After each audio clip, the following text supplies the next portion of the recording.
Hi guys, in this video I'll show you how to fix your game filters or not working for Nvidia. So how can you fix that?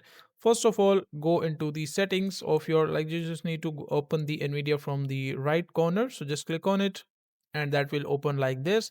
So just go into the settings, and once you're inside the settings, you will see the section called overlay. So inside the overlay you just need to turn on Nvidia overlay, and once you turn on Nvidia overlay, as you can see, the second option has been like available, game filters and photo mode. You just need to turn it on and hopefully your problem will be solved. So let's say that, like, for a specific game the solution is not working. So what you can do is you just need to manually change the graphics. Just right click on it and just go inside the Nvidia control panel. And once you're inside the Nvidia control panel, so let it load, you will see an option like this.